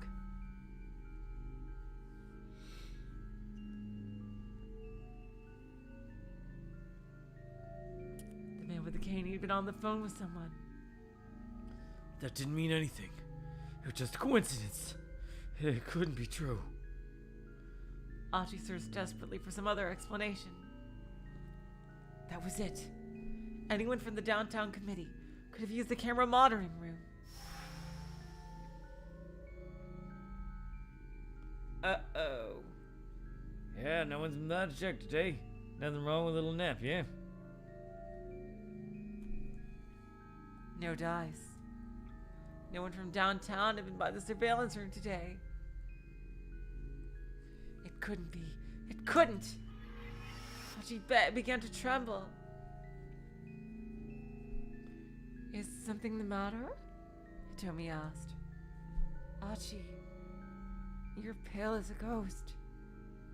Achi gazed beseechingly back into her face.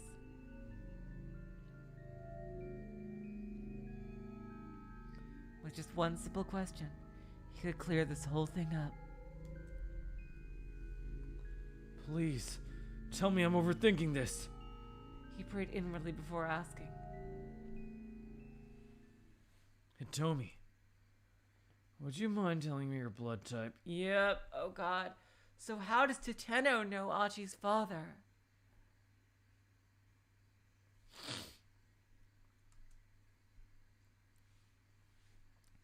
Huh? Why do you ask? Please, just tell me.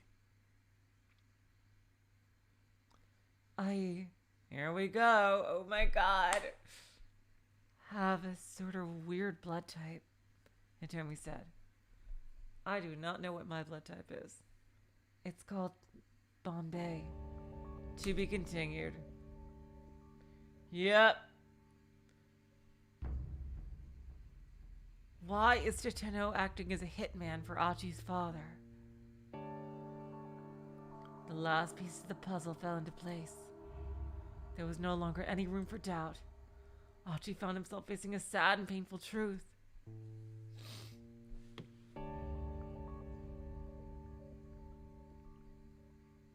Why? Why? With an anguished scream, Achi punched the wall as hard as he could. But his fist still didn't hurt as much as his heart. Yep, we're getting that Steins Gate decision moment exactly. Dad, why? To be continued. Oh my God, we just ran through Achi's entire story for this hour. So all his choices were front-loaded there. Oh my God. Holy schnapps.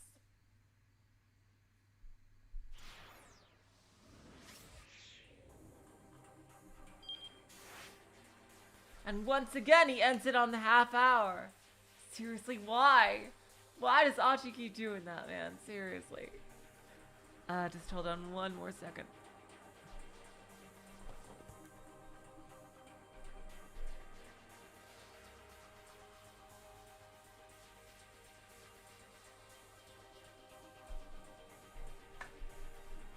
Okay, just checking I did not leave the faucet on.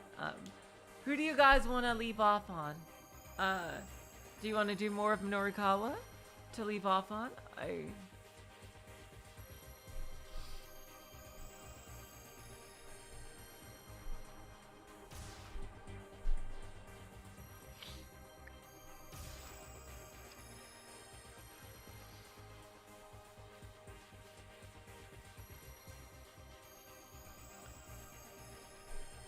Or do you want to try to start someone else?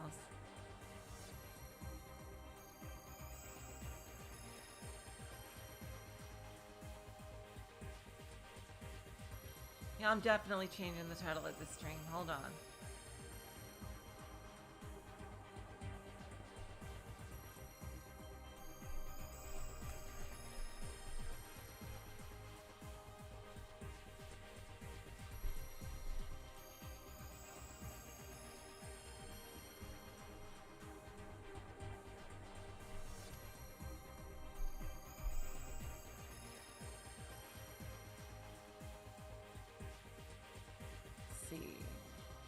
Oh, this is a fresh hour, Mystery Theater.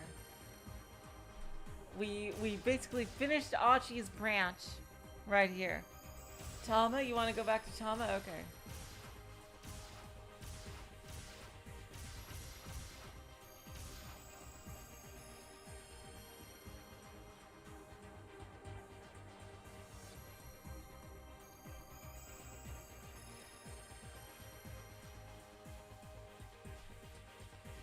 Yeah, let's do, because she left on a cliffhanger, and I really want to see this resolved. Yeah, let's do her. Let's see where this goes.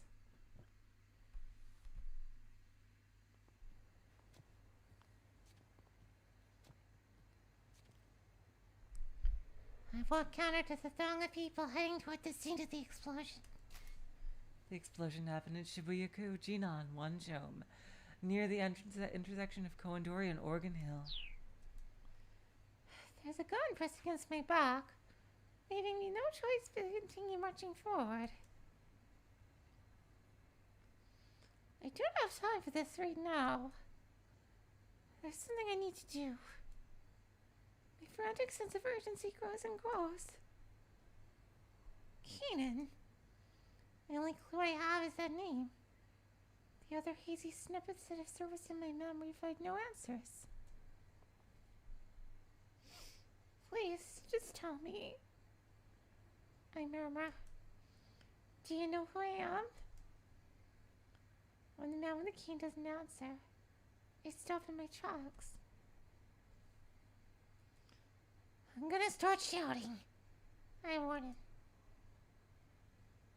If you want to find out who you are, then do as I say.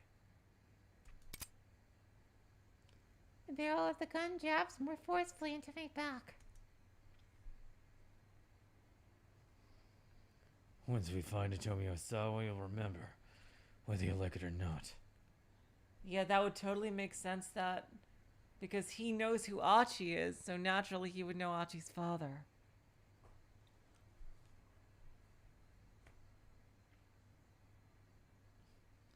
I guess I have no choice but to keep moving then.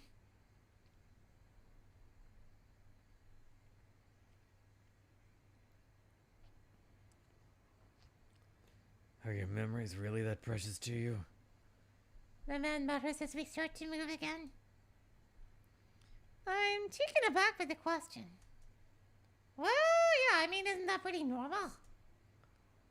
There's a bit of a pause before he replies. His voice sad and distant. You're not gonna remember just the good times, you know. What do you mean? I mean, that sad and painful memories are gonna resurface too. I guess I hadn't really thought about that. But still, whatever kind of memories they are, they're all part of me. I'm the person I am now because of the sorrow and pain too. I want to remember. I want to remember who I am! The gunman directs me dispassionately along a series of quiet side streets. Right here. I stopped his words. In front of us is an old multi-tenant office building.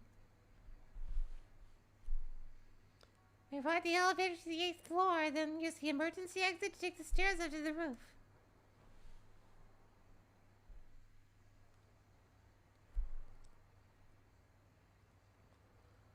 A cool breeze blows against my cheek.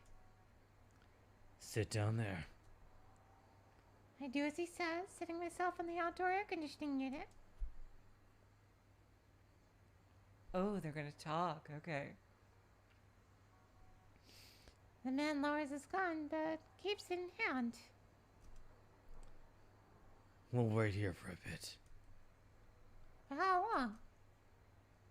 He lets out a rueful chuckle. I guess I'll have to wait and see. I decide there's no point trying to fight with him. For now, I told him he's telling the truth.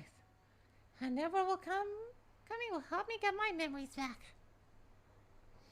If I don't know my past, how can I know what to do about this Kanan stuff or anything else?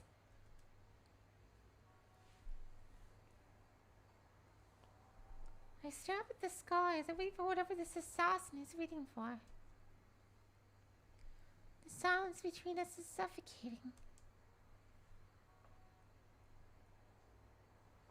Finally, I can't take it any longer! Hey, so I think this is yours. Yep, it's the dictionary or whatever. The dick dictums. Yeah. He held out the notebook I picked up earlier. The man's surprise is plain on his face. Where'd you get that? I saw the picture inside. He snatches the book out of my hand.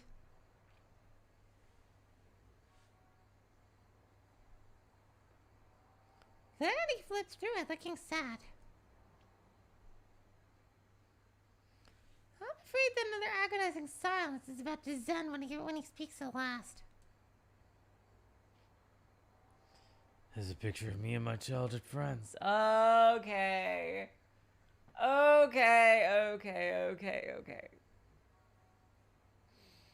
So, his father is one of his childhood friends. I wonder who the other one is. His voice is low and quiet.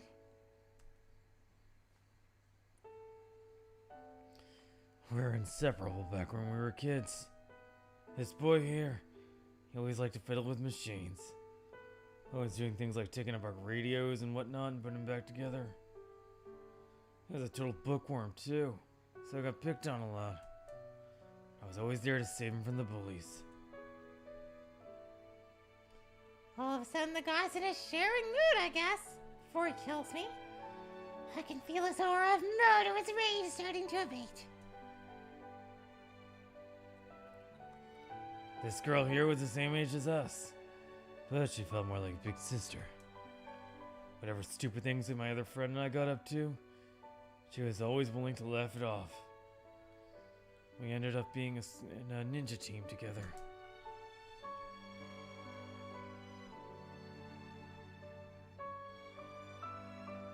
I love this music. I love this music.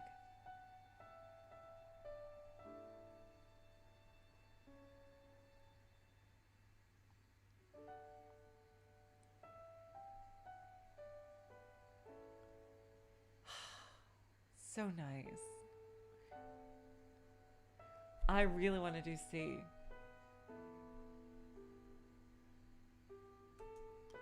So, is this some sort of love triangle? Well, okay then, because I'm the nosy sort.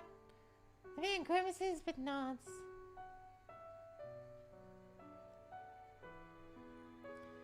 When we were in high school, she told me that she liked me. So the two of us started dating. Oh, I see. Oh my god. I bet that she left him and got with Achi's father. And what about the other boy? I ask. The man cast his eyes down but didn't answer. He was in love with her too. Oh. He was in love with her too, wasn't he? I wound up breaking up with the girl, and he was furious with me for it.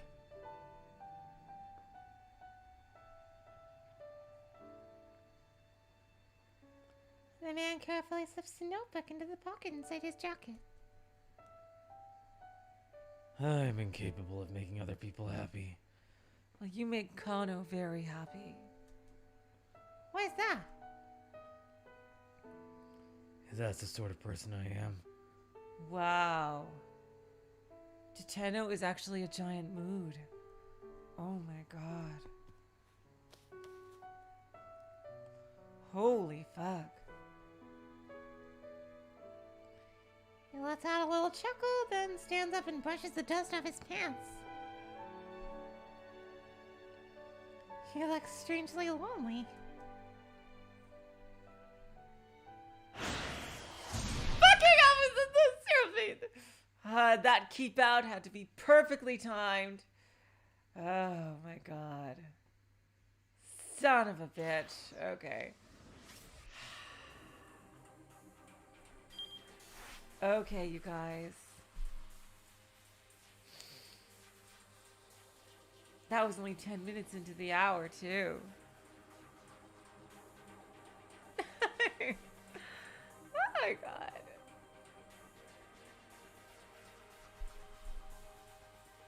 This is getting really super awesome. I love how the plot is progressing. So I guess next time we will continue with Norikawa and go to either Kano or Osawa as well. Alright, I can't wait to see how this continues. And we're gonna get back to the main story of Artanelico on Sunday. So until then, I will say, so long, farewell, auf Wiedersehen, good night, for all the sweetest of hearts. See ya.